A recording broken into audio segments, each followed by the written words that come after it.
నిరక్షణ నుండి తొలగిపోకుండా, మారు మనస్సు నుండి తొలగిపోకుండా. మారు మనసు అంటే కొంతమంది అనుకుంటూ ఉంటారు మనసు అనేది మారుతానే ఉంటుందని. తప్పది.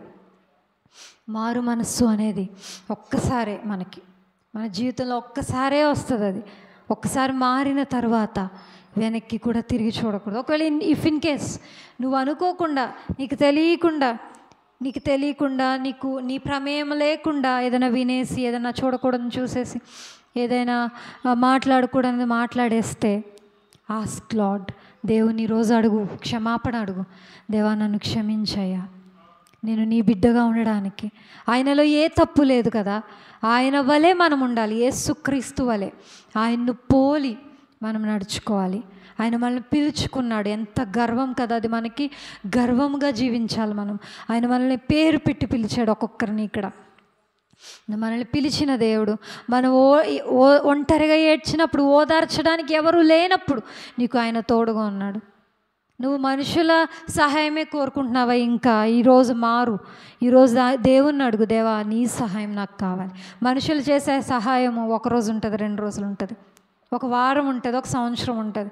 But when God helps you, when God heels you, ఆయన నిన్ను ఒకవేళ ముట్టి స్వస్థపరిస్తే అది జీవిత కాలం అంతా ఉంటుంది. హల్లెలూయా. దేవానికి స్తుతులు, దేవానికి వేలాది వందనాలయ్యా. ప్రార్థన చేసుకుందాం అందరూ చేతులెత్తి. మిమ్మల్ని మీరు సమర్పించుకుంటారా? పరిశుద్ధరానికి వందనాలయ్యా. అత్యున్నత సింహాసనము పైన ఆసీనుడైన దేవానికి స్తుతులు స్తోత్రాలు చెల్లించుకుంటూ ఉన్నాము తండ్రి. దేవా, మమ్మల్ని పిలుచుకున్నారు, నీకు వందనాలు తండ్రి. మమ్మల్ని ముట్టారు, నీకు వందనాలు దేవా. మా శ్రమలలో నుండి మమ్మల్ని విడిపించారు, నీకు వందనాలు దేవా. మా యొక్క పాపము నుండి మీరు విడుదల కలిగించారు, నీకు వందనాలు దేవా. మా అనారోగ్యం నుండి మీరు ముట్టి స్వస్థపరిచారు, నీకు వందనాలయ్యా. మమ్మల్ని దేవా చీకటిలో నుండి వెలుగులోనికి పిలిచారు, నీకు వందనాలు. వెలుగుతో మా జీవితాలు నింపారు, నీకు స్తుతులయ్యా. గడిచిన వారమంతా మీరు ఎక్కల చాటున భద్రపరిచి మమ్మల్ని కాపాడి మమ్మల్ని సజీవ లెక్కలో ఉంచారు, నీకు స్తుతులు స్తోత్రాలు చెల్లించుకుంటూ ఉన్నామయ్యా. మా కన్నీటిని తుడిచిన దేవుడవయ్యా, నీకు స్తుతులు. నీ రక్షణను ఉచితంగా మా కొరకు ఇచ్చారు, నీకు స్తుతులు దేవ. ఈ పాపినైనా మమ్మల్ని మీరు క్షమించారు, నీకు స్తుతులు స్తోత్రాలు చెల్లించుకుంటామయ్యా దేవ. మమ్మల్ని అందరినీ నా తండ్రి మీ యొక్క దేవహస్తాల క్రింద భద్రముగా దాయమని కోరుతూ దేవ, ఎటువంటి పాపమునకు ఈ వారమంతా మమ్మల్ని కాచి కాపాడమని కోరుకుంటూ, ఎటువంటి పాపములకు లోను కాకుండా దేవ మమ్మల్ని కాపాడమని, హెచ్చించమని, మమ్మల్ని వృద్ధి చేయమని కోరుకుంటూ, మమ్మల్ని చూసి అనేక మంది మారు మనసు పొంది నీ రాజ్యముకు వారసులుగా నిలవబడ్డానికి మీరు సహాయము దయచేయమని, మమ్మల్ని వాడుకొనమని కోరుకుంటూ, ప్రభువైన యేసుక్రీస్తు వారి నామములో ఈ కొద్దిపాటి ఆరాధన సమర్పించి వేడుకుంటూ ఉన్నాము తండ్రి. ఆమెన్.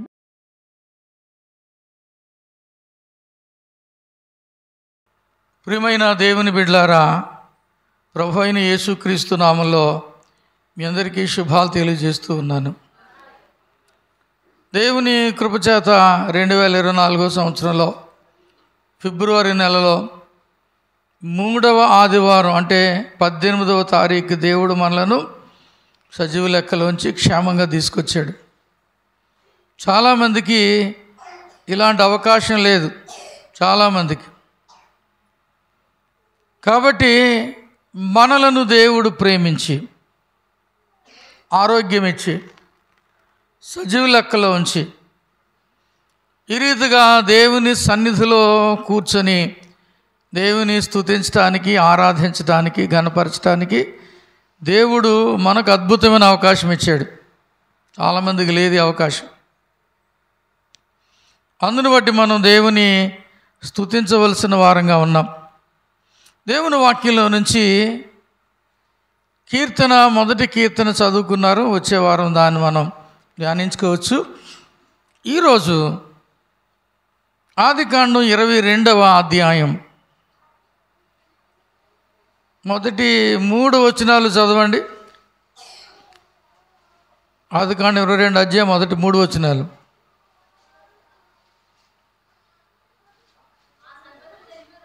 ఆ సంగతులు జరిగిన తర్వాత దేవుడు అబ్రహామును పరిశోధించెను. అబ్రహామా అని పిలువగా అతడు, చిత్తము ప్రభువా అనెను. అప్పుడు ఆయన, నీకు ఒక్కడయ్యున్న నీ కుమారుని, అనగా నీవు ప్రేమించు ఇస్సాకును తీసుకొని మొరియా దేశమునకు వెళ్ళి, అక్కడ నేను నీతో చెప్పబో పర్వతములలో ఒకదాని మీద దహన బలిగా అతను నర్పించమని చెప్పెను. తెల్లవారినప్పుడు అబ్రాహాము లేచి తన గాడిదకు గంత కట్టి తన పనివారిలో ఇద్దరిని తన కుమారుడగు ఇస్సాకును వెంట పెట్టుకొని దహన బలి కొరకు కట్టెలు చీల్చి లేచి దేవుడు తనతో చెప్పిన చోటికి వెళ్ళెను. చాలండి. ఈ వాక్య భాగం మనందరికీ తెలుసు. ఆదికాండం 22వ అధ్యాయం అనేసరికి మనకు గుర్తొచ్చేది యెహోవా ఈరే. 22:14 మనం చూస్తాం ఆ మాట. 16లో 22:14 యెహోవా ఈరే అని మనం చూస్తాం. అది గుర్తొస్తుంది 22వ అధ్యాయం అనేసరికి. 22వ అధ్యాయంలో చాలా శ్రేష్టమైన విషయాలు దేవుడు మన కొరకు వ్రాయించాడు.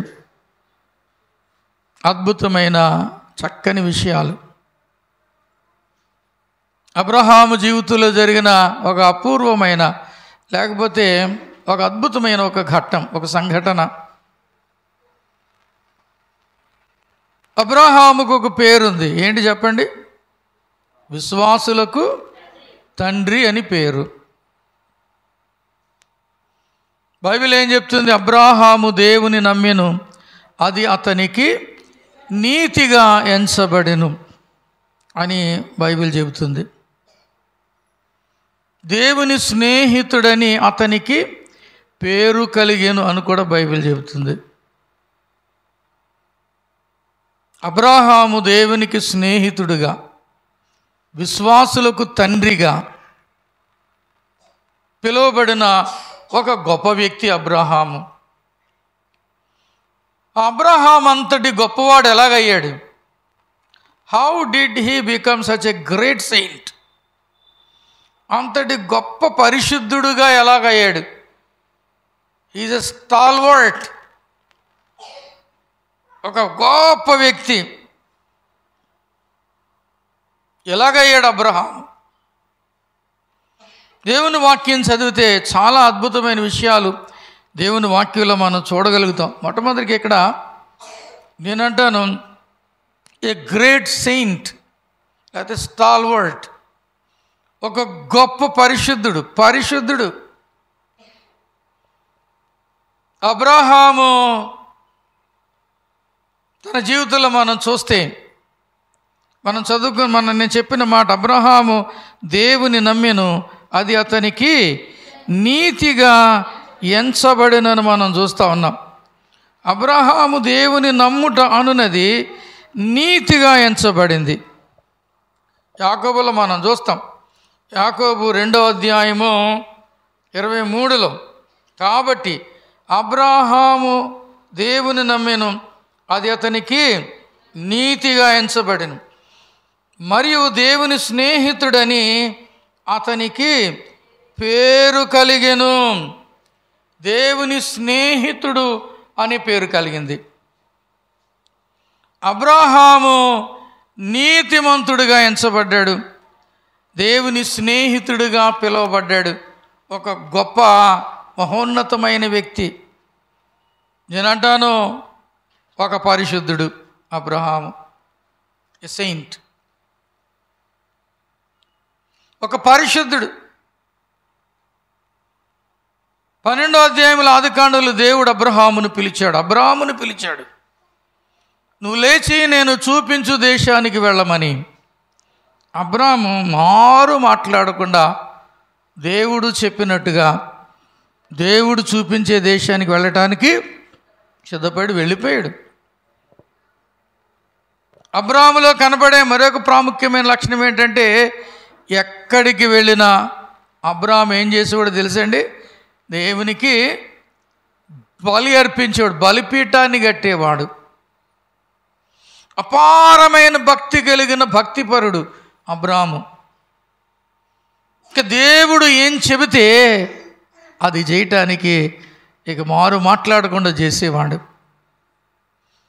ఇదిగో నీ దాసుడు ఆలకించుచున్నాడు, సెలవిమ్ము అన్నట్టుగా కనిపెట్టేవాడు అన్నమాట. I'm ready to do what ever you say. నువ్వేం చెప్పినా చేయటానికి నేను సిద్ధంగా ఉన్నాను. అందుకే అబ్రాహాముగా మార్చబడ్డాడు 17వ అధ్యాయంలో. అబ్రాహాముగా పిలువబడిన అబ్రాహాము 12వ అధ్యాయంలో నుండి దేవుడు చెప్పిన చోటకి వెళ్ళే మార్గ మధ్యలో ఆగినప్పుడల్లా బలిపీఠం కట్టి దేవునికి అర్పణ అర్పించి దేవునికి ప్రార్థన చేసేవాడు. ఆ రోజుల్లో బలిపీఠం కట్టడం అంటే ప్రార్థనతో సమానం. ప్రార్థనతో భక్తితో కనిపెట్టేవాడు.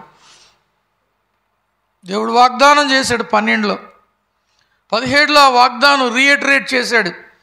చేసి ఇక నువ్వు అబ్రాహాముగా పిలువబడు, నువ్వు అనేక జన్మలకు తండ్రిగా ఉంటావు కనుక అబ్రాహాముగా నిన్ను పిలుస్తున్నానని దేవుడు సెలవిచ్చాడు.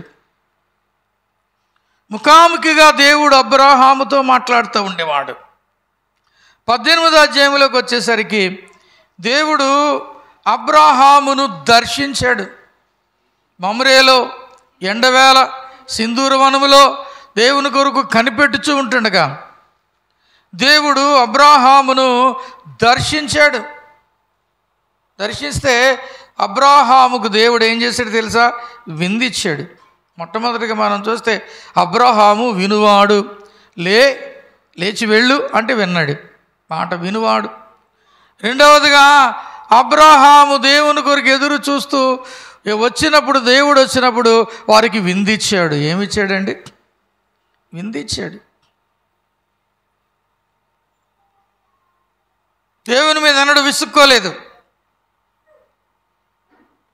తన భార్యకు సిద్ధపరచమని చెప్పాడు. పనివారికి ఏది సిద్ధపరచాలో చెప్పాడు. అబ్రాహాము దేవునిని సంతోషపరిచాడు. ఏదో తూతు మంత్రం విందేం పెట్టలేదు, చాలా విలువైన విందుని పెట్టాడు. అది తిని సంతోషించి వెంటనే అబ్రాహామును ఏం చేశారు? ఆశీర్వదించి వెళ్ళిపోయారు. 19వ అధ్యాయంలో మనం చూస్తే లోతు ఉదంతం మనకు కనపడుద్ది. ఇదే మనుషులు, ఇదే దేవుడు అబ్రాహాము దగ్గర నుంచి లోతు దగ్గరికి వెళ్తే లోతు కంగారుగా మాట్లాడాడు. అలవాటు లేదు లోతుకి. దేవునితో మాట్లాడటం, సంభాషణ చేయటం, సహవాసం కలిగి ఉండటం లోతుకి అలవాటు లేదు కనుక ముందు మాట వెనకాల మాట ముందు. మీరు ఇక్కడ విశ్రాంతి తీసుకోండి, భోజనం తెప్పిస్తాను, భోజనం చేయండి, లేచి వెళ్ళేటప్పుడు మీరు కాళ్ళు కడుక్కుని వెళ్ళండి అని చెప్తున్నాడు. కానీ అబ్రాహాం అలాగనలేదు. మీరుండండి, నీళ్లు తెప్పిస్తాను, కాళ్ళు కడుక్కొని లోపలికి వచ్చి భోజనం చేసి వెళ్ళండి అంటా ఉన్నాడు.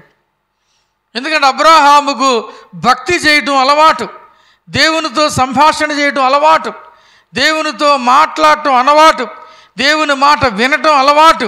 భక్తిపరుడు అబ్రాహాము, పరిశుద్ధమైన జీవితమును జీవించిన అబ్రాహాము. లోతైతే బలవంతంగా అబ్రాహాం కూడా వచ్చాడు, కానీ లోతుగా భక్తి లేదు, క్రమం లేదు, ఇంటిలో పద్ధతి లేదు. భార్య, భర్త, పనివారి పని అబ్రహాం ఇంట్లో చేస్తుంటే బైబిల్లో మనం చూస్తాం, అతడు వారికి పొంగని రొట్టెలు కాల్చగా అని లోతు కూర్చుంది. లోతు అమ్మ పని చేయదు, ఇంట్లో వంట ఉండదు. ఎవరు వండుతున్నారు? అబ్రహాము ఇంట్లోనేమో శారయి వండితే లోతు ఇంటిలో ఎవరు వండారు? లోతు వండాడు. క్రమం లేదు. దేవుడు ఏ ఇంటిలో ఉండడో, దేవునికి ఏ కుటుంబంలో చోటు ఉండదో, స్థానం ఉండదో, ఆ కుటుంబంలో క్రమం ఉండదు, ఆశీర్వాదం ఉండదు. భార్యాభర్తలైన వారు తమ విధులను తాము సక్రమంగా నిర్వర్తించుకోలేరు, ఎందుకంటే ఆ ఇంట్లో క్రమం ఉండదు కనుక. మన సాంప్రదాయబద్ధంగా మన దేశ పద్ధతి ప్రకారం స్త్రీకి కొన్ని విధులు, పురుషునికి కొన్ని విధులు ఇంటి దగ్గర ఉంటాయి. ఎవరి పనులు వాళ్ళు చేసుకోవాలి, ఎవరి స్థానంలో వాళ్ళు ఉండాలి. ఎలాగా పడితే అలా ఉండటానికి వీల్లేదు. కానీ లోతు ఇంటిలో ఆ క్రమం లేదు, కానీ అక్రమం ఉన్నది. క్రమమైన పద్ధతిలో అతను ఇల్లు లేదు. కారణం ఏంటంటే దేవుడు లోతుతో దేవునికి స్నేహం లేదు, సంబంధం లేదు, సహవాసం లేదు, సంభాషణ లేదు. అబ్రహాం అయితే దేవునితో సంబంధం కలిగి ఉన్నాడు, వినువాడుగా ఉన్నాడు, విందిచ్చినవాడుగా ఉన్నాడు, విధేయుడుగా ఉన్నాడు. లేచి వెళ్ళు అంటే వెళ్ళిపోయాడు అంతే. ఇక్కడ ఏమన్నాడు దేవుడు? ఇదిగో నీ ఒక్కగానొక్క కుమారుని తీసుకెళ్ళి మోరియా ప్రాంతంలో నేను చూపించే పర్వతం మీద అర్పణగా బలిచ్చేయమన్నాడు. తెల్లవారినప్పుడు అతడు లేచి అని అంది. అంటే ఇంకే ఏమాత్రం డిస్కషన్స్ పెట్టుకోలేదు దేవునితో. ఇదేంటైనా పెద్ద వాగ్దానం చేసావు, నువ్వు చెప్పావు ఇస్తానన్నావు, నువ్వేంటి ఇప్పుడు కొడుకుని ఇచ్చేయమంటావు ఏంటని ఏమైనా వాదం పెట్టుకున్నాడా? అసలు మారు మాట్లాడలేదు. ఇంప్లిసిట్ ఒబీడియన్స్, మారు మాట్లాడలేదు, కిక్కురు మనలేదు. దేవుడు చెప్పినట్టుగా చేయటానికి ఆయత్తపడ్డాడు. పొద్దునే లేచి గాడిద గంత కట్టుకుని కొడుకుని తీసుకుని పనులు తీసుకుని వెళ్ళిపోయాడు అంతే. దేవుడు చూపించిన చోటికి వెళ్ళిపోయాడు అంతే. ఎంత విధేయత కలిగిన వాడు, వినువాడు, విందిచ్చినవాడు, విధేయత కలిగిన వాడు. అంత మాత్రం కాదు, అబ్రహాము గూర్చి 11వ అధ్యాయంలో హెబ్రీయులకు రాసిన పత్రికలో మనం చూస్తే అతడు విశ్వాస వీరుడిగా కనపడుతున్నాడు. విశ్వాస వీరుల జాబితాలో అబ్రహాముకు ఎక్కువ స్థానం కనపడుతుంది. ఎక్కువ విషయాలు అబ్రహాము గురించి వ్రాయబడ్డాయి. అబ్రహాము శారయిల గూర్చి అబ్రహాముకు ఒక పేరుంది. ఏమని? విశ్వాసులకు తండ్రిగా పిలువబడ్డాడు. కాబట్టి అబ్రహాము విశ్వాస వీరుడు కూడాను. అతడు వినువాడు, విందిచ్చినవాడు, విధేయుడు, విశ్వాస వీరుడుగా ఉన్నాడు. నేను అబ్రహాము జీవితంలో నేర్చుకోవలసిన విషయాలు. ఆయన మాట వినుటకు ఆయత్తపడుతున్నామా? రోజు చెప్తాను, రాత్రులు టైంకి రండి, సమయానికి రండి, సమయం పోగొట్టుకోవద్దు, వాక్యం వినేలా రండి అని చెప్తాను. ఏమాత్రం చాలామంది రావట్లేదు, వస్తున్నారు కానీ ఎందుకు ముగించేటప్పుడు వస్తున్నారు. ఎప్పుడు వస్తున్నారు? ముగించేటప్పుడు కనీసం 7 గంటలకు వస్తే, 8:30 గంటలకు ముగించుకుని వెళ్ళిపోయేలాగా వస్తే ఎంత బాగుంటుందండి. దేవుని మాట మీద ఆసక్తి ఉంటే, వినవలననే కోరిక ఉంటే అప్పుడు వినుట కొరకు వస్తాం. వింటే ఏం కలుగుద్ది? విశ్వాసం కలుగుద్ది. కాబట్టి ఆయన మాట వినువాడుగా అబ్రహాము ఉండటం మాత్రమే కాదు, నేను ఉండాలి. దేవునికి విందు ఇచ్చాడు. మనం దేవునికి విందు ఎలాగ ఇవ్వలేం కదా. దేవుడు సంతోషపడ్డాడు కదా, ఆయన సంతోషపడే కార్యాలు చేయాలి మనం. అలాగే దేవునికి విధేయత చూపించాడు. వెళ్ళమన్నాడు, కొడుకును బలిచ్చేయమన్నాడు, అంతే, లోబడ్డాడు, వెళ్ళిపోయాడు అంతే. వాదం పెట్టుకోలేదు దేవునితో. నాకు ఎందుకు చేయాలి దేవా? మనం ఏమంటాం? ఇది నాకు ఎందుకు చేయాలి?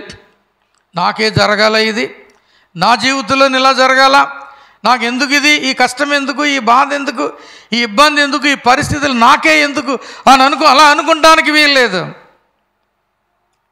కొన్నిసార్లు దేవుడు he allows us to go through certain things. కొన్ని విషయాలు గుండా వెళ్ళటానికి దేవుడు కొన్నిసార్లు అనుమతిస్తాడు, నీ విషయంలో, నా విషయంలో, మన విషయంలో. కాబట్టి who are you to question God? దేవునిని ప్రశ్నించడానికి నువ్వెవరో? మనం ఆయనను శోధించకూడదని బైబిల్లో మనం చూస్తాం. దేవుని జ్ఞానమును శోధించటం నరునికి అసాధ్యమని బైబిల్లో ఉంది.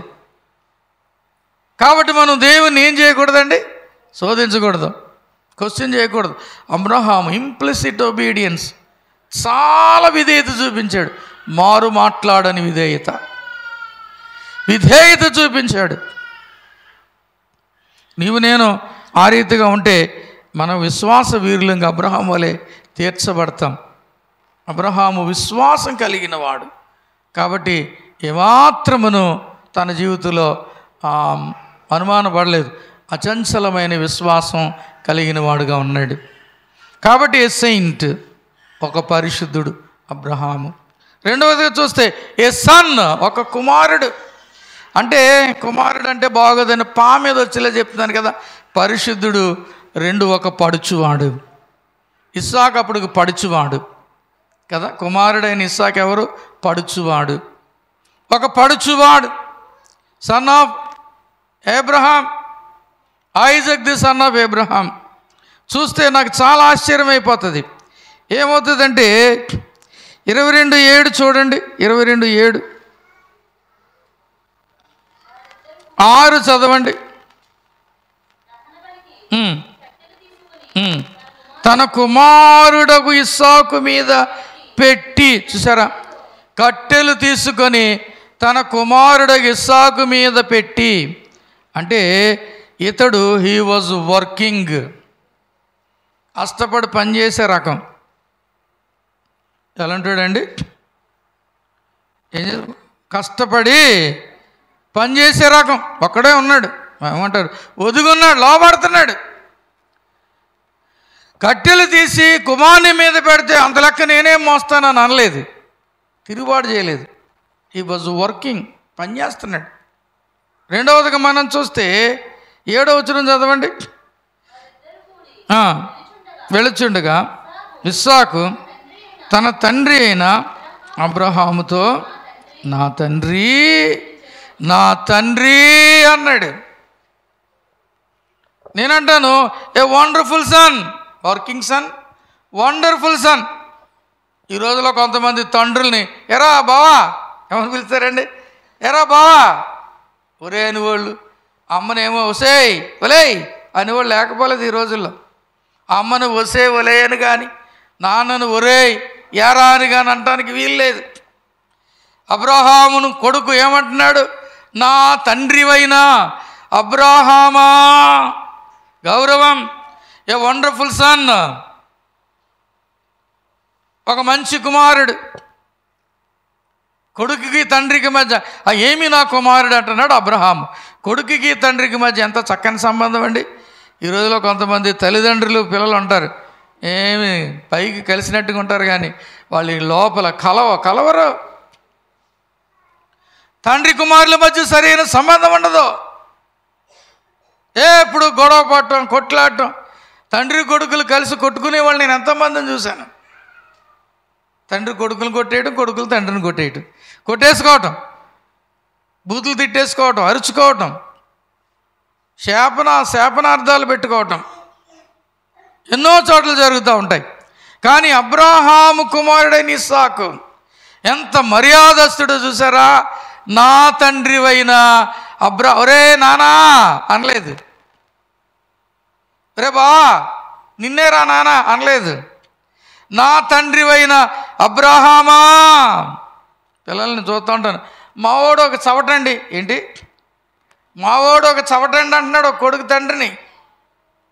చవట అయినా అనకూడదు, అలాగే నువ్వెవరు అంటానికి కన్న తండ్రిని.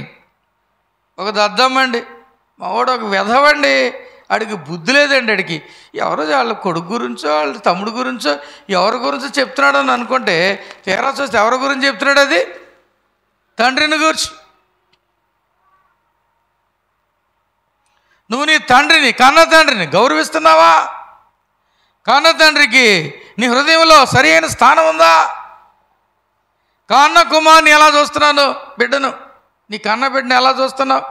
ఏమి నా కుమారుడా అంటున్నాడు పిలువుగా. ఏమి నా కుమారుడా. ఎంత ప్రేమ అండి తండ్రి కొడుకుల మధ్య, ఎంత చక్కని సంబంధం తండ్రి కొడుకుల మధ్య, ఎలాంటి అవినాభావ సంబంధం చూడండి. ఇలాంటి సంబంధం చాలా కుటుంబాల్లో కనపడదు, చాలా కుటుంబాల్లో కనపడదు. తండ్రి కొడుకులు కలిసి కూర్చుని తాగే సందర్భాలు అంటే కొన్ని చోట్ల తండ్రి కొడుకులు కలిసి కూర్చుని తాగుతూ ఉంటారు, తండ్రి కొడుకులు కలిసి కూర్చుని తిట్టుకుంటూ ఉంటారు, తండ్రి కొడుకులు కలిసి కూర్చుని కలిసి కూడి గొడవలకు వెళ్తూ ఉంటారు, తండ్రి కొడుకులు కలిసి ఏదో స్నేహితుల్లాగా సమాన వయస్కులాగా కలిసి కొన్ని క్రియలు చేయకుండా చేస్తూ ఉంటారు. జాగ్రత్త. ఈ మాటలు ఎవరు వింటున్నా జాగ్రత్త. తండ్రి అంటా ఉన్నాడు, ఏమి నా కుమారుడా అని అన్నాడు. ఎంత అద్భుతమైన సంబంధం. A wonderful son. ఆ తర్వాత 7వ వచనంలో చూడండి ఏమంటున్నాడు.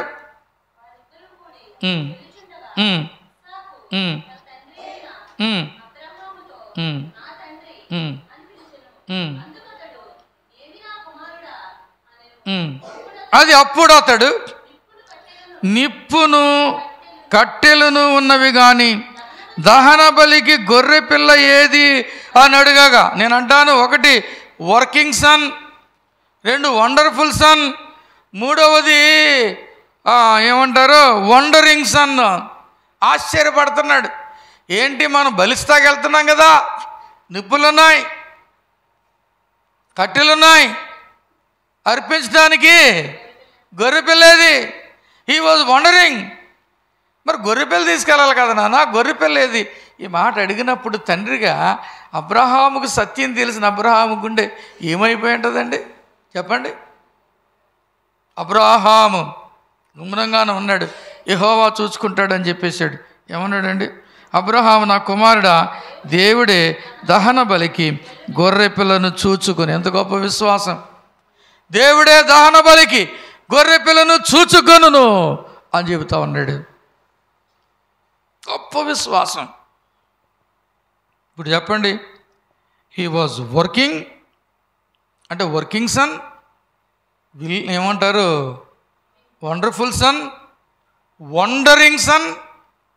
4వదిగా తెలిస్తే ఏ willing sun, willing to die. చూడండి, అక్కడ మనం చూస్తాం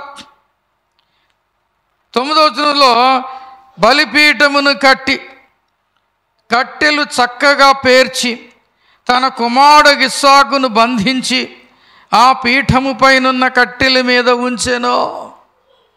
12 నుంచి 16 సంవత్సరాల మధ్య వయసులో ఉన్నవాడు. అతన్ని అంత వయసు కలిగిన ఇస్సాకును కాళ్ళు చేతులు కట్టి కట్టిన బలిపీఠం మీద పెడుతుంటే తిరుగుబాటు చేయలేదు. చిన్న పిల్లలకి మనం చెప్పలేం. 3 సంవత్సరాలు, 4 సంవత్సరాలు, 5 సంవత్సరాల పిల్లలకి మనం చెప్పలేం. వాళ్ళు వినరు, లోబడరు. ఎంత క్రమంగా పెంచాడండి కొడుకుని అబ్రహాము, ఎంత చక్కగా పెంచాడండి అబ్రహాము. ఈ కొడుకు ఎంత విధేయుడు. పిల్లలు ఎంత విధేయుడు ఈ కుమారుడు. కాళ్ళు చేతులు కట్టేసి నిన్ను బలి చేస్తాను రా అంటే తిరుగుబాటు చేసి, నువ్వెవడో నన్ను బలి ఇవ్వటానికి, నా జీవితం నాది, నీకు సంబంధం ఏంటని అంటలేదు. He was willing to die. సిద్ధంగా ఉన్నాడు, ఇష్టపడుతున్నాడు, మారు మాట్లాడలేదు. కుమారులారా, పిల్లలారా, మీ తండ్రుల మీద, మీ తల్లుల మీద తిరుగుబాటు చేస్తున్నారా?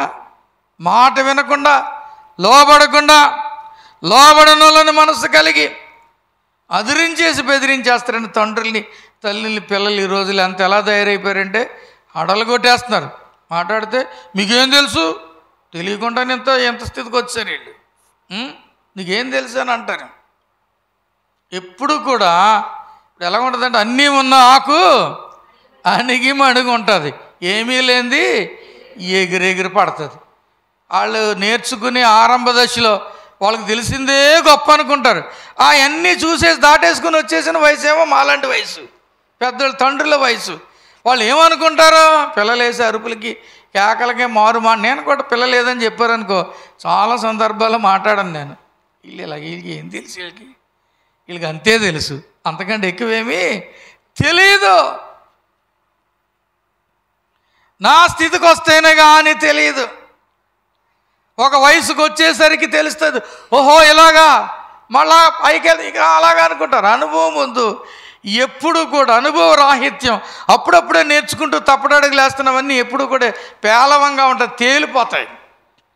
అన్నీ ఉన్న ఒక అణుగుమణుగుంటుంది, మాట్లాడదాం. ఏమీ లేదు, ఎగిరెగిరి పడుతుంది అన్నట్టు మనం ఓ కేకలేస్తాం తండ్రుల మీద, తల్లుల మీద. ఇస్సాకు ఏమీ మాట్లాడలేదు. ఓకే డాడీ, ఓకే నాన్న, నన్ను అర్పించేస్తావా, ఓహో నేనేనా అని అన్నాడు. లేకపోతే వాళ్ళ నాన్న కట్టేస్తుంటే కట్టించేసుకున్నాడు. తిరుగుబాటు చేయలేదు. ఎంత మంచి కొడుకండి. ఏ తండ్రికైనా అలాంటి కొడుకుంటే ఎంత ఆనందం. ఏ ఇంట్లోనైనా అలాంటి కుమారుడు, అలాంటి కుమార్తెంటే ఆ తల్లిదండ్రులకు ఎంత ఆనందం. సంతోషపరిచే కుమారుడుగా ఉన్నాడు, పని చేసేవాడుగా ఉన్నాడు. ఇంకోటి ఏంటి,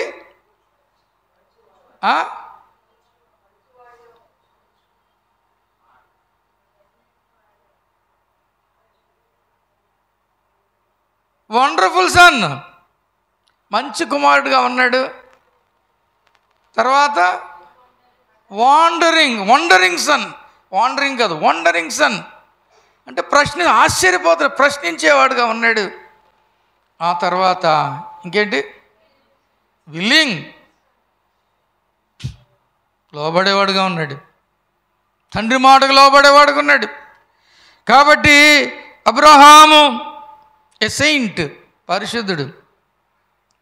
ఇస్సాకు ఎ సన్ అంటే కుమారుడు అంటారు, కానీ నన్ను పడుచువాడు, చిన్నవాడు కాబట్టి పా అని కలిసి వచ్చేలాగా. మూడవదిగా చూస్తే ఏ సాక్రిఫైస్, 10 నుండి 12 వరకు చూస్తే ఏ సాక్రిఫైస్ అంటే నేను అంటాను దేవునికి అర్పణ. దేవునికి ఏం చెల్లించారండి? ఇది ప్రతిష్టార్పణ చేసేసాడు, కొడుకుని అర్పించేశాడు, ప్రతిష్ఠించేశాడు, దేవునికి ఇచ్చేశాడు. బైబిల్లో మనం చూస్తే అప్పుడు అబ్రహాము తన కుమారుని వధించుట 10వ వచనం, తన చెయ్యి చాపి కత్తి పట్టుకొనగా యెహోవా దూత పరలోకము నుండి అబ్రహామా అబ్రహామా అని పిలిచెను. It was a great sacrifice. ఇచ్చేశాడంతే. ఆ 17లో ఏమన్నాడండి? 16లో నీకు ఒక్కడే అయ్యున్న నీ కుమారుని వెనుతీయక ఈ కార్యము చేసినందున అన్నాడు. అలాగే హెబ్రీలకు రాసిన పత్రిక 11వ అధ్యాయంలో కూడా ఒక మాట చూస్తాం. హెబ్రీ 11లో ఏమనుందంటే 17వ వచనంలో అబ్రహాము శోధింపబడి విశ్వాసమును బట్టి ఇస్సాకును బలిగా అర్పించెను అన్నాడు. అర్పించేశాడు, దేవునికి అర్పించేశాడు. A great sacrifice. అంతకంటే విలువైన అర్పణ ఏమైనా చెప్పండి? సొంత కొడుకుని, ఒక్కడయ్యున్న కొడుకుని, ఒక్కగానొక్క కొడుకుని ఇచ్చేసాడండి. మనం పైకి కిందకి చూస్తాం. ఏదైనా దేవునికి ఇవ్వాలంటే, దేవునికి ఏదైనా అర్పించాలంటే ఆలోచన చేస్తాం, 100 సార్లు ఆలోచన చేస్తాం, ఇవ్వాలో వద్దు అనుకుంటాం. చివరికి ఏది చిన్నదో, ఏది భారం లేదో, ఏది తక్కువదో, ఏది మామూలుదో అది ఇస్తాం మనం. ఏది విలువైనదో, ఏది శ్రేష్టమైనదో, ఏది గొప్పదో అది ఎవరు చాలామంది. ఇక్కడ విలువైన దానిని, సొంత కుమారుని దేవుడు అడిగాడంటే ఇచ్చేశాడంతే. ఇక్కడ అతని విశ్వాసం కనపడుతుంది, దేవుని మీద అతనుకున్న నమ్మిక, అపారమైన నమ్మిక కనపడుతుంది. అబ్రహాం యొక్క నమ్మిక. ఏ గ్రేట్ సాక్రిఫైస్, గొప్ప అర్పణ.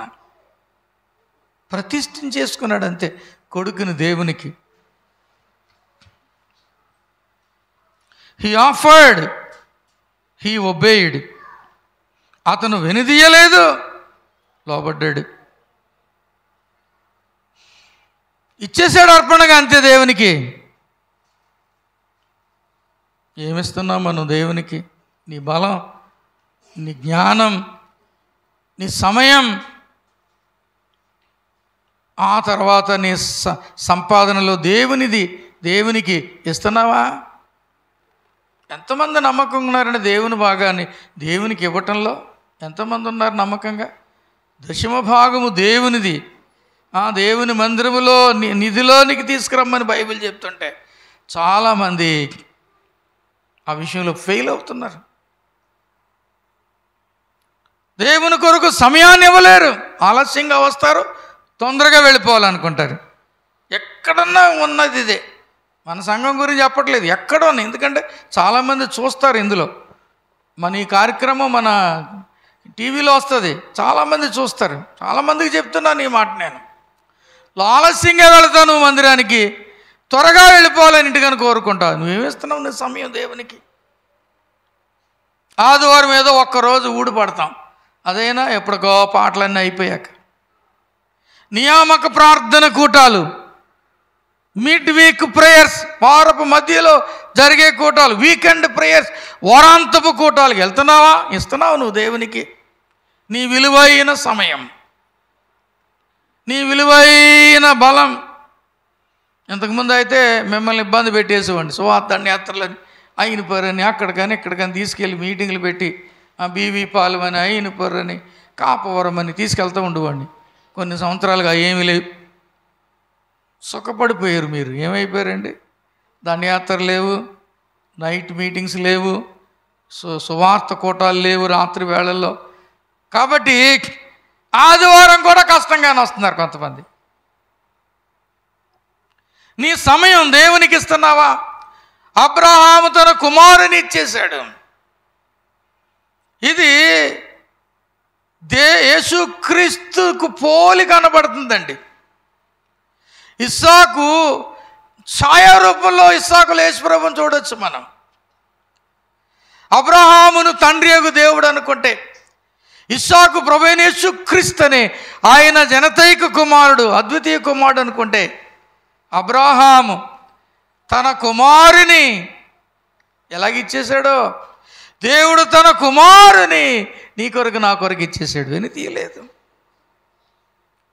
నీ కోసం నా కోసం మరణించటానికి దేవుడు తన ప్రియ కుమారుని ఇచ్చేశాడు. ఎంత ప్రేమ! నువ్వేం చేస్తున్నావు సహోదరుడు సహోదరి? ఏమిస్తున్నావు నువ్వు దేవునికి? నీ సమయం, నీ జ్ఞానం, నీ బలం, నీ ధనం, నిన్ను నీవు దేవునికి సమర్పించుకుంటున్నావా? అబ్రహామును దేవునికి ఇచ్చేశాడు. అబ్రహాము తన కుమారుని దేవునికి ఇచ్చేశాడు. అంతే. ఇక ఏమాత్రం ఆలోచన మా ఆవిడని అడిగిస్తానండి అన్నాడా? శారా ఒప్పుకున్నా? చెప్పండి. కొంతమంది నా భార్యతో డిస్కస్ చేసేయండి. ఏంటి? I will discuss with my wife, that I will discuss with my husband. నా భర్తతో ఆలోచన చేసి, నా భార్యతో ఆలోచన, నీ భర్తతో ఆలోచన చేసిన, నీ భార్యతో ఆలోచన చేసిన పనులు ముందుకు జరగవు. ఏం జరగవసలే. తీర్మానం అనేది నీది, రక్షణ అనేది నీది. అర్థమైందా? నీ సంగతి నువ్వు చూసుకోవాలి, ఇంకొకరికి కాదు. అబ్రహాము గనక yes lord I'm willing, let me ask my wife whether she is willing or not. ప్రభా నువ్వు చెప్పావు, నాకు ఇష్టమే, నేను ఇచ్చేస్తున్నా మా కొడుకుని. అయితే కన్న తల్లి ఉంది కదా బాబు, కష్టపడి 9 నెలలు మోసి ఆ ముసలితనంలో కనుక్కుంది కదా, పెంచుకుంది కదా, ఎన్నో ఆశలు పెట్టుకుంది కదా, మా ఆవిడని అడిగిస్తాను అన్నాడా? Did he ask his wife? Bible ఎక్కడైనా కనపడుతుందా? He had never asked. ఖచ్చితంగా అడిగి ఉండడు. అడుగుంటే ఒక్క మాటన్నా రాసి ఉండేవాడు. దేవుని వాక్యంలో అడగలేదు. బహుశా నేను ఆలోచించుకుంటూ ఉన్నాను. ప్రొద్దున్నే లేచి, వేకుజామున లేచి గాడిదను అన్నింటినీ సిద్ధపరుస్తున్నాడు, కట్టెలని సిద్ధపరుస్తూ ఉన్నాడు. అక్కడెక్కడో దూరంగా సహోదరి లేచి పిల్లలకి వంట అంటే నీళ్ళు కాస్తుందో, కాఫీ లేకపోతే ఏదైనా కాస్తుందో, ఏదో వంట వండుతుందో అనుకుందాం. ఏమండే ఎక్కడికి వెళ్తున్నారు? నాతో చెప్పకుండా పొద్దున్నే ప్రయాణం ఏంటి అని అడుగుంటుంది. సారై ఖచ్చితంగా అడుగుంటుంది. పొద్దున్న ఎక్కడికి వెళ్ళిపోతున్నారండి? ఏ భార్య అని అడుగుతుంది కదా, భర్త వెళ్తుంటే అడుగుతుంది, అడగదా? అలాగ అడగలేదంటే సరైన భార్య కాదని అర్థం. ప్రొద్దునే లేచి చెప్పకుండా వెళ్తుంటే అడుగుతారు. సాధారణంగా భర్తలు చెప్తారు, చెప్పకపోతే కూడా తప్పే. భర్త అన్న కూడా చెప్పి వెళ్ళాలి భార్యకి. ఒకవేళ చెప్పకుండా వెళ్ళిపోతున్నాడు అనుకోండి, భార్య ఏం చేయాలి? కాబట్టి శారా అడిగి ఉంటుందా? శారా అడిగే ఉంటుంది. మన శారమ్మ గారు అడిగే ఉంటుంది. ఏమంటే ఎక్కడికి వెళ్తున్నారు? ఆ నిప్పేంటి సిద్ధపరుచుకున్నారు? ఆ కట్టెలేంటి? ఈ గాడిదేంటి? ఈ పనోళ్ళేంటి? ఏంటిది? ఎక్కడికి? నేను అనుకుంటాను Abraham never wanted to let his wife know that is going to sacrifice his own son. తన సొంత కుమారుని దేవునికి అర్పించేసాను, బలిచ్చేస్తానన్న సంగతి తన భార్యకు చెప్పటం అబ్రహాంకి ఏం లేదండి, ఇష్టం లేదన్నమాట. చెప్పలేదు. చెప్పుంటే ఖచ్చితంగా బైబిల్లో రాసును. ఎందుకంటే ఆమె అడ్డుకునుండును. ఆమెంత విశ్వాసం అయి ఉండదు. ఎందుకంటే మీదటికి వస్తాను, నీకు ఒళ్ళో బిడ్డ ఉంటాడంటే నవ్వుకుంది లోపల లోపల. నవ్వమంటే నేను అవ్వలేదు అంటుంది. అంటే అంత పెద్ద లోతైన విశ్వాసం ఏం కాదు. భర్తను బట్టి విశ్వాసం తర్వాత వచ్చి ఉంటుంది విశ్వాసం. విశ్వాసులకు తండ్రికి భార్య కాబట్టి ఆమెను కూడా ఉన్నతమైన స్థానంలో చూడాలి. కానీ ఇలాంటివి తట్టుకునేటంత విశ్వాసము, బలమైన విశ్వాసము ఈ బలహీన ఘటమైన శారేకు ఉందని నేను అనుకోను. కాబట్టి డెసిషన్ ఈజ్ ఆల్వేస్ యువర్స్. తీర్మానం ఎవరి తీర్మానం వాళ్ళు చేయాలి. భార్యతోనో భర్తతోనో పిల్లలతోనో తల్లిదండ్రులతోనో చర్చించి చేస్తే నువ్వు అనుకున్నది నీ ప్రేరణ కలిగింది నువ్వు చేయలేవు. దేవుడు ప్రేరేపిస్తాడు కొన్ని చేయమని, అది పూర్తి చేయాలంటే నీవుగానే చెయ్యి. ఎవరి మీద పెట్టొద్దు, ఎవరి మీద పెట్టొద్దు. పెట్టావా నువ్వు జరిగించలేవు, నెరవేర్చుకోలేవు. కాబట్టి it was a great sacrifice.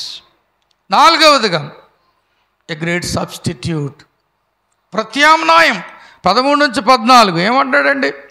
కన్నులెత్తి చూడగా పొదలో కొమ్ములు తగులుకొని ఒక పొట్టేలు వెనుక తట్టున కనబడిన. అబ్రహాము వెళ్ళి ఆ పొట్టేలు పట్టుకొని తన కుమారునికి మారుగా పెట్టి దహన బలిగా అర్పించాడు. Substitute, Saint, sun, sacrifice. నాలుగవది సబ్స్టిట్యూట్, ప్రత్యామ్నాయం. ప్రత్యామ్నాయం. ఇస్సాకుకు బదులుగా దేవుడు ఒక పొట్టేలును ఏర్పాటు చేశాడు. ఇది యేసుక్రీస్తుకు సాదృశ్యంగా ఉంది లేదా? మన జీవితానికి సాదృశ్యంగా లేదా? మన పాపముల కొరకు మనము చనిపోవలసిన వారంగా ఉన్నాం. మరణాన్ని నీవు నేను పొందవలసిన వారంగా ఉన్నాం. మనం మరణించుటకు బదులుగా, మనకు బదులుగా, మన స్థానంలో ఎవరు మరణించారు? యేసయ్య మరణించాడు. ఇస్సాకు స్థానంలో ఈ పొట్టేలు మరణించినట్టుగా, బలి అర్పణ అర్పించబడినట్టుగా నీ స్థానంలో, నా స్థానంలో యేసుక్రీస్తు ప్రభువారు మరణించారు. దేవుడు నీ కొరకు నా కొరకు ఎంత గొప్ప కార్యం చేశాడు ఆలోచన చేయి. రక్షణ భాగ్యాన్ని ఇవ్వటానికి యేసుక్రీస్తును నీకు ప్రత్యామ్నాయంగా పెట్టాడు, నీకు మారుగా పెట్టాడు. అందుకే రక్షణ అంత విలువైంది. విలువైన రక్షణ, ఇంత గొప్ప రక్షణను నిర్లక్ష్యము చేసినలా ఎలాగూ తప్పించుకుంటామని బైబిల్ చెప్తుంది. గొప్ప రక్షణ, విలువైన రక్షణ, నిర్లక్ష్యం చేయొద్దు. నీకు నాకు బదులుగా ప్రత్యేకంగా ప్రత్యామ్నాయంగా దేవుడు ప్రభువైన యేసుక్రీస్తును మన స్థానంలో బలి అర్పించాడు. బలి అయిపోవటానికి అనుమతించాడు ఆయన. నేను ఎలా రాసుకున్నాను? He provides, అనుగ్రహించువాడు. He proves, నిరూపించుకునేవాడు. He పౌర్స్, అధికమైన ఆశీర్వాదాలు కుమ్మరించువాడు. 14లో అందుని బట్టి దేవుడు ఆశీర్వదించాడు. నీ శత్రువులుగా నిన్ను స్వాధించుకుంటా, నిన్ను ఇసుక రేణుల కంటే ఎక్కువగా చేస్తాను. ఇవన్నీ కూడా దేవుడు 14 నుండి మనం చూస్తే 16 వరకు చెప్పేశాడు. ఎన్నో ఆశీర్వాదాలు ఇచ్చాడు. కాబట్టి దేవుడు అబ్రహాము చేసిన కార్యమును బట్టి అబ్రహామును విడిచిపెట్టలేదు. నీవు కూడా దేవునికి అబ్రహాము వలె లోబడి, అబ్రహాము వలె త్యాగపూరితమైన మనసు కలిగి, అబ్రహాము వలె నీవు విలువైనట్టుగా దేవునికి చేస్తే దేవుడు నిన్ను విడువడు. తగిన ప్రతిఫలాన్ని ఇచ్చి నిన్ను ఆశీర్వదిస్తాడు. ఈ రీతిగా మన జీవితంలో విన్న వాక్యాన్ని మననం చేసుకుంటూ దైవ చిత్తానుసారమైన భక్తి కలిగి, యథార్థమైన ప్రవర్తన కలిగి, దేవునికి ఇచ్చుటలో వినిదీయకుండా ముందుకు సాగుదామా? అలాగూ సాగటానికి దేవుడు సదా మనందరికీ సహాయము చేయునుగాక. ఆమెన్. దేవుడి మాటలు మన వినికిడిలో దీవించి మనలను బహుగా ఆశీర్వదించునుగాక. ఆమెన్.